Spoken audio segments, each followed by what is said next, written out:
Osi Umenyiora, former New York Giants defensive end and one of the stars in the NFL Super Bowl commercial for the International Pathway Program, joins us on today's show to talk Giants and the IPP. That's coming your way next. You are Locked On Giants, your daily New York Giants podcast, part of the Locked On Podcast Network, your team every day.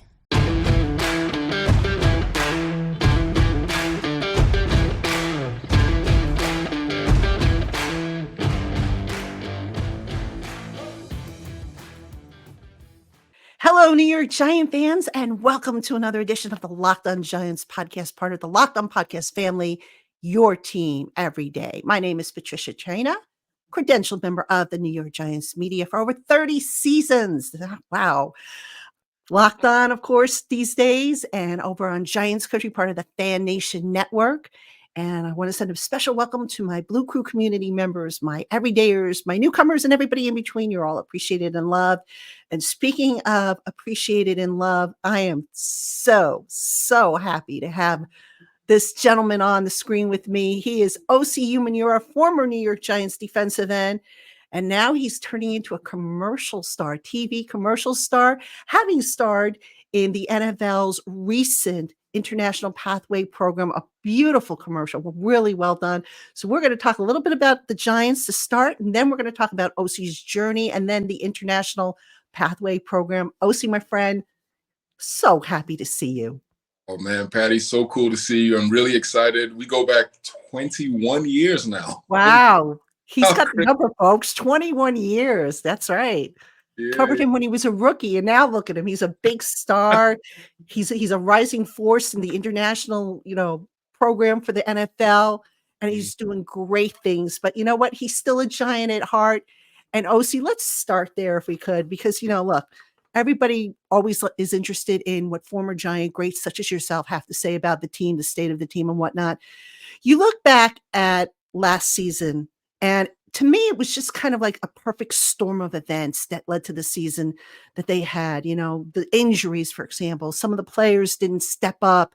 The expectations for what the offense was going to be, what the defense was going to be, didn't really pan out. When a team goes through that kind of adversity, coming back the following year, what kind of challenges are they facing in the locker room to kind of press the restart button, forget about it, but yet learn the lessons from what happened and build on it? A lot of questions, like a lot of questions that need to be answered within that locker room and within that coaching staff. When I look at the Giants last year, to be honest, it's almost as if last year was supposed to be the first year and the first year was supposed to be last year. It's almost like it was backwards in a way, because what that coaching staff was able to do in the first year that they were there. Like watching the games, I was saying to myself, okay, they are clearly out coaching everybody who they're playing against. That's the way they were winning games. And then last year, it's almost like everything got caught up and they didn't have the players, and players got injured. Like you said, some players didn't step up, and then it just reverted back to where the team was supposed to have been that first year. So there's going to be a lot of questions. There was a lot of disappointment, but to be completely honest, from what I've seen from, that coaching staff, Daboll to be specific, that first year, you can't convince me that he isn't the right guy going forward, right? Like he has the ability to coach. He's a very good coach, a good guy, and I think he can turn this around. It's just a matter of, the players stepping up, the belief that, this team isn't as bad as they played. I think the fans need to rally around them because it's difficult. When we I think back to our time there, and it was really interesting when I started to count because, my first year there was 2003. We went like 4-12, and then Coughlin came in 2004, and then we went like 6-10. And then from 2005 till 2012, we didn't have a single losing season, like not one, right? And throughout that time, there was like turmoil, and we'd go, maybe we'd win 10 games or we'd win, 9 games. It's like the whole world was about to be about to stop. They're about to fire Coughlin, fire everybody because, we broke even, or maybe we won 10 games. And now if we were to win 9 games, we'd be like, okay, the Giants, it's so crazy to me to see how that has happened. But I believe this coaching staff is the right, and they're going to get it right. Speaking of the coaching staff, OC, a lot of people have made a big deal over Brian Dable's demeanor, how he can be very passionate, very fiery. As I Mm, remember, Coach Coughlin was kind of the same way, maybe a little different, in terms of, with how he treated the players initially and then how he changed. Do you think too much is being made of that? I think so. I think, well, ultimately, you also have to recognize the times that we're living in, right? Like these times are completely different than before. People are a lot more sensitive. You can't talk to people the way you used to talk to them. You can't operate the way you used to operate. And, football has just evolved that way. Uh, to me, I don't see anything that he's doing that I wouldn't have been able to deal with. I played at Troy. Our coach was tough, and then I went straight from that into New York, and Coughlin was tough also. I don't see any problem with the way he's behaving, but he also has to check the temperature and understand that these times are different, and he might have to adjust the way he treats and talks to people. Oh, see, there's a big controversy or difference of opinion regarding Daniel Jones and if he's the guy moving forward. Again, the offensive line play wasn't that great last year. Let's be honest here. But when you look at Daniel Jones, the year that he had in 2022 and then the year that he had in 2023 before the injuries set in, did he regress or was it just the circumstances around him? Well, that's a tough question because you can't say the way he played, especially towards the second half of 2022, and say, okay, this guy isn't a good quarterback, and we're not going to pay him any money. It doesn't make any sense, right? If you're watching, you're like, okay, this guy can play. He's good with his feet. Accurate passer can do a lot of things. But then you look at what happened last year, and once you get paid that amount of money as a quarterback or as a player, um, you can't blame things on everybody else. You understand what I mean? Like you get to be you're the guy and you have to find a way to deliver because that's the way you're getting paid, right? You see what all these other quarterbacks do. You see Patrick Mahomes a lot of times. Maybe his receivers are dropping the ball and people are giving him a pass, but out here on like in my world, in the media world, I said no. He's getting paid $50 million a year. He's getting paid that money to make everybody else right. So if you're getting paid at the higher echelon of the quarterbacks, or where he is, $40 million a year, that's a lot of money. He has to perform better than he performed last year, and he has to play the way he played in 2022. But ultimately, I believe he's fully capable of doing that. Man, he's a fantastic guy, smart guy, has all the ability in the world, and he's a very hard worker. Everybody who I talk to about him says he works tirelessly. So there's no way he's not going to be able to turn that around if given the opportunity. Oh, see, this year the Giants have a new defensive coordinator. That Wink Martindale for 2 years. He was well liked by the players. They liked his scheme.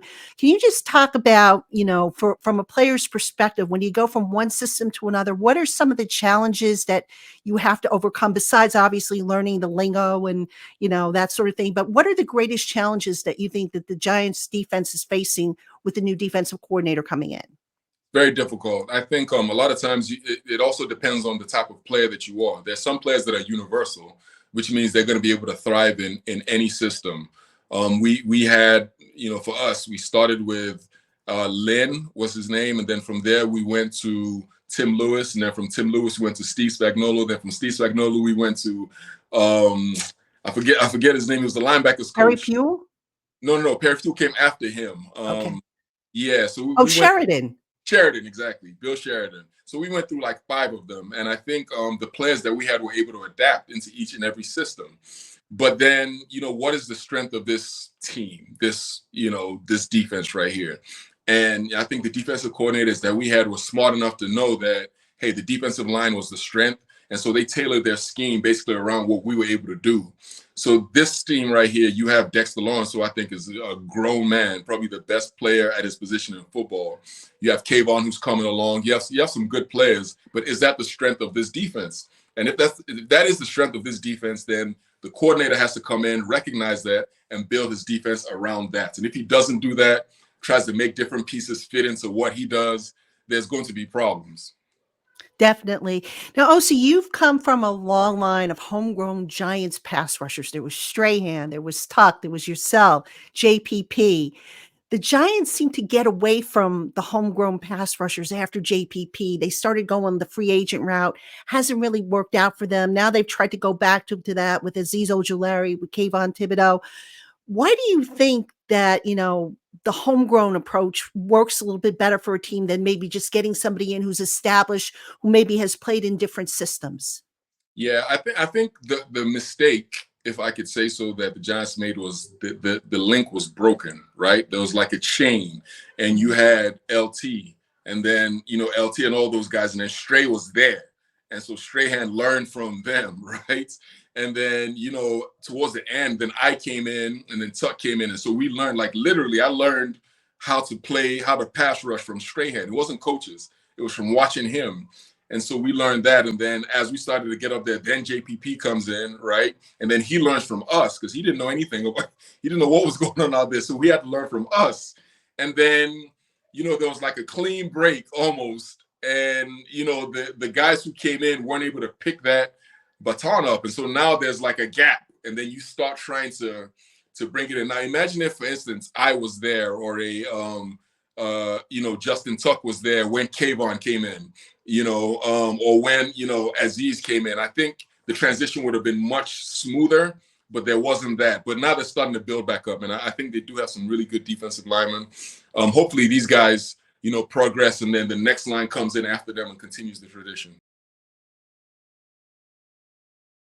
Hey, Giant fans, do you like an adventure? Our friends at Nissan have a lineup of SUVs with the capabilities to take your adventure to the next level. The 2024 Nissan Rogue is perfect for city drives and great escapes. Class exclusive Google is built in and is always on call for almost anything you need. And gone are the days of having to connect your phone, because Google Assist, Google Maps, and Google Play Store are built right into the 12.3-inch HD touchscreen infotainment system. The 2024 Rogue is the perfect midsize crossover for your next adventure. Nissan's incredible lineup also includes the 2024 Nissan Pathfinder, which has room for up to 8, an expansive cargo capacity, and advanced available 4x4 capability. With 284 horsepower and up to 6,000 pounds towing, when adventure calls, the Pathfinder is there to answer. So go ahead and check out Nissan's range of sporty SUVs to help take your next big adventure to new heights. Shop nissanusa.com. Again, that URL is nissanusa.com.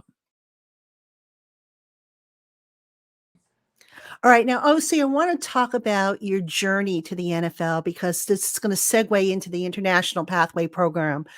You were born in London. You spent a good part of your childhood growing up, I believe, in Nigeria it was. I think you emigrated to the United States when you were 14 years old. You really didn't have the opportunity, I don't think, to play Pee-wee football. You started, I think you had, 2 years of high school football, if I'm not mistaken. Can you just talk about what led to your conclusion that you were born to play football? What triggered it for you? I think, first of all, coming to America at that time, football is just so massive, right? And I had the frame, I had the size, I had the athletic ability, but I think once you start the testing, right? You start to run the 40s, and you start to, jump and all this type of stuff, and you realize, I was like, wait a minute, I'm faster than almost everybody, right? I'm big, I'm strong.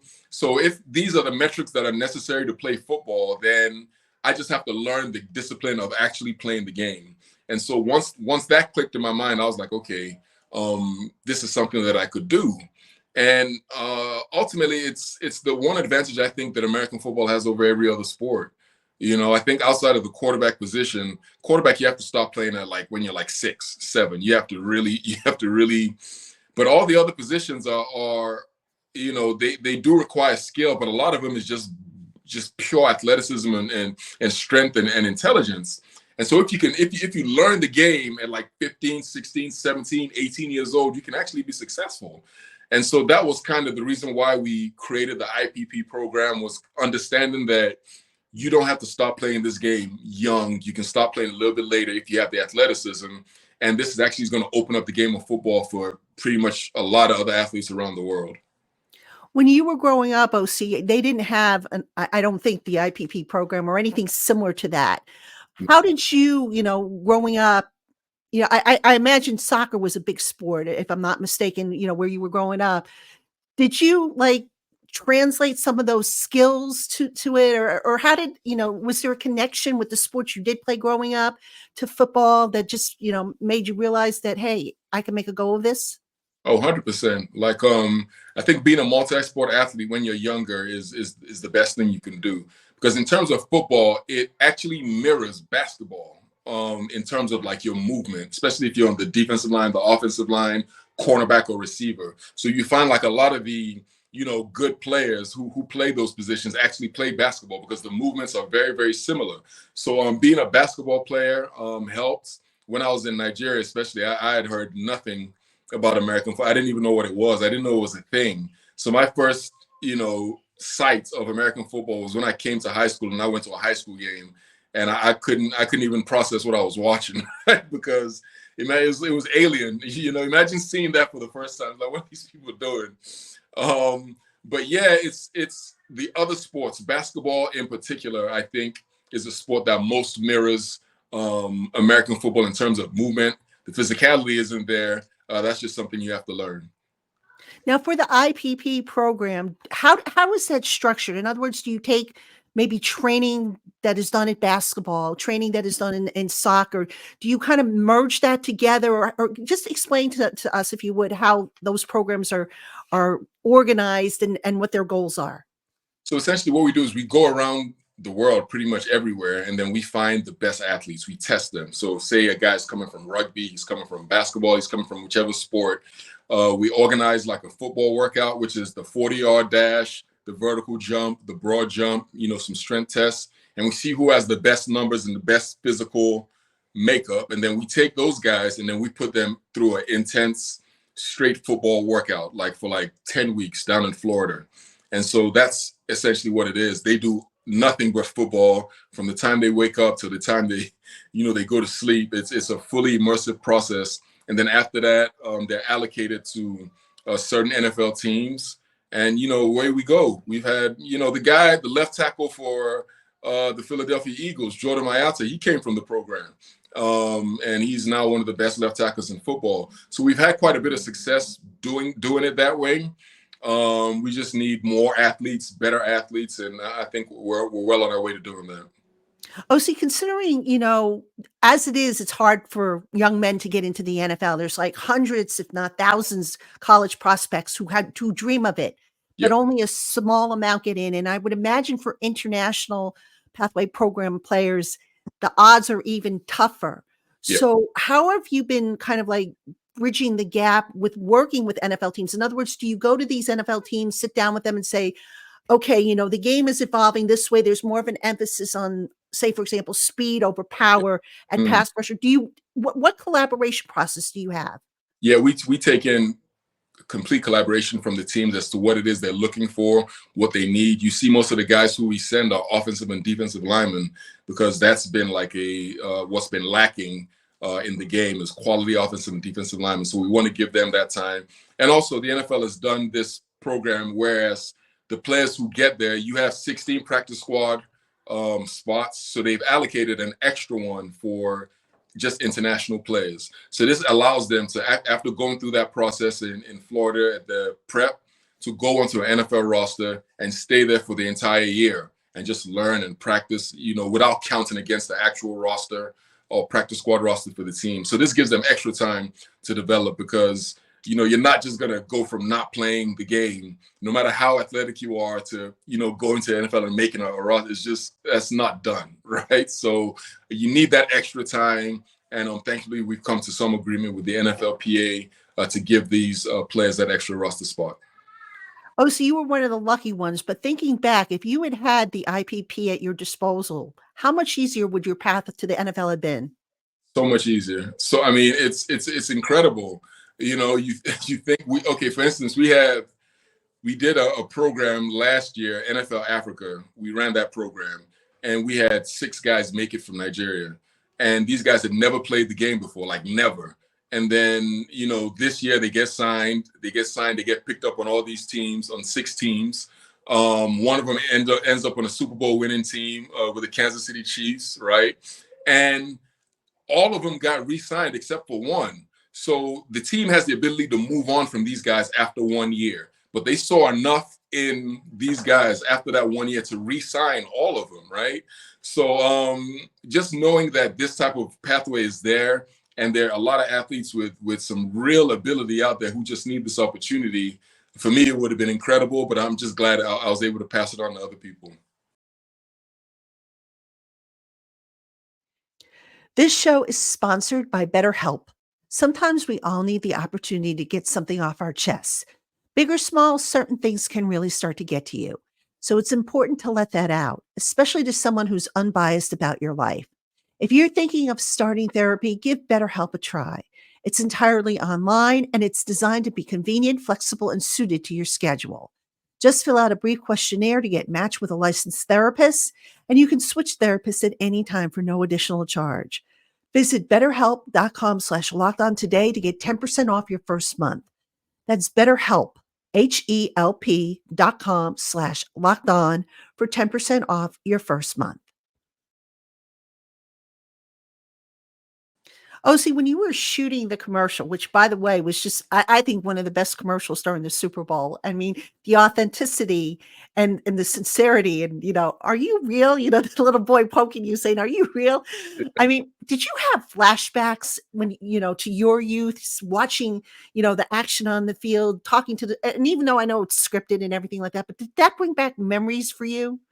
Yeah, 100%. The story was I had given a speech about what they actually shot. So the shot was from a speech that I had given, essentially, and I was talking about the dream. I was talking about the American dream and how alive it is, and it's living through the sport of American football, because people are growing up, and they're dreaming about, all around the world. This was when the IPP was being created. They're dreaming about playing in the NFL, and now this game has given them an opportunity to come to America and do it. So they took it from the speech and they built the commercial around that. So, I heard from Coach Coughlin after he saw it. He was like, "Man, you got some acting ability, OC." And I told him, I was like, "Listen, I wasn't acting. That's why this is a real story, And so that's why it came across that way, is because it really was genuine, and it's something that has been open to a lot of people, and so we're really excited about it. So we have to cancel that acting award for you because that wasn't an act? Not an act. It was not an act. That was real life. OC, now I understand that commercial was shot actually in Ghana. Is that correct? Yeah, correct. So, I mean, what was the reception that you got from the community, bringing this whole, production down there, and just, what was your takeaway from it? It was crazy because we shot that scene in the middle of the busiest markets in Ghana, right? Mm-hmm. And so you have these, and they don't know anything about football, like in the market. So you had these real NFL stars, Jefferson, Saquon, Cam Jordan, walking around in full kits in the middle of African markets, and people were like, you would think aliens had invaded the market, because it was just a shock. But outside in the wider community of Ghana, they really appreciate American football. They know it. There's a fan base, a growing fan base there. So outside, the reception was incredible. They were so happy that the NFL had in some form or fashion recognized them, right, and shot the biggest commercial of the year, for the NFL in Ghana. So it was a really big deal. But the market was crazy. And that young boy, he was actually a citizen of Ghana, or just an actor that was hired? Yeah, he's an actor, but he came from Nigeria. So he came over from Nigeria, I guess, to mirror like my actual story. Yeah, so he came from Nigeria, but he was an actor. He's done a couple of things, but he was really good, really good. Oh, see, when you look at the growth that the IPP has had, how much bigger can it get? What are some of the goals and benchmarks that you hope to see this program take on in the next, 5-10 years? Yeah, I think we need a permanent base. I think if we can get like a permanent base where we find all these athletes and they train their year round, right? I think that'll give a better product. I don't think 10 to 12 weeks is enough to give the best, players to the NFL. So if we can get like that done, I think that's going to take the program to a much higher level. We already have the NFL Academy here in the UK. So that's doing a good job, but that's at a lower level. But for the IPP, once we get that established, where we have a full-time training facility with the best coaches, best nutrition, the best strength training, everything, I think what you're going to see is athletes coming in from everywhere. And by the time they get into the NFL, practice squad rosters, they're really well developed, because that's just going to be their job 24/7 until they're ready to get out of there. So I think that's probably going to be the next step for us, is finding a way to do that. And then once that happens, I think you're going to see an exponential growth of the quality of players that are coming out of the program. So almost like a farm system, like what they have in baseball. But, of course, we look at football, we say college is kind of unofficially the farm system. And then you have IPP, you have the NFL Academy, like you mentioned. So just kind of like maybe merging something down the line is what you're thinking of? Exactly. But it's going to be for international players, because, like I say all the time, there's 330 million people in America, but there's 8 billion around the world. So if you think about the level of athleticism or athletes that are around the world, right? Once we start to recruit them and bring them in and start to actually train them, I think the level of athlete and the level of talent that comes into the NFL is going to be a lot better. And college is crazy now. It's dying, right? You got this NIL stuff going on. You got players making $6-7 million a year in college. So you go to the NFL, you take a pay cut. That can't continue, right? Something's gonna have to give here. We just don't know what. So this is almost like a buffer in some form or fashion from an international level against that. And then Osi, can you just talk about, the NFL is expanding its market. They put games in Germany. They're going to play down in Brazil. They've got games in London. How has that helped the IPP, or has the IPP helped in that regard? Yeah, I think it's helped the IPP for sure, because most people think of football as a purely American sport, right? But the NFL is now saying, hey, listen, we're going to come to you. We're going to give you our best product. It's not NFL Europe. It's not like a lower league. This is the best game possible, and we're gonna play this game in your country, so you can see it live for yourself, and we can show our fans that we support them internationally. And so now that all that does is, people from all these markets can now say, okay, the NFL has come out here, let's at least see if we can, make it to the NFL. We have this international player pathway program that we can partake in if we have the athleticism. So there's a lot of that, but I think the games being played overseas lets the world know, or puts the world on notice, that this is a global game now.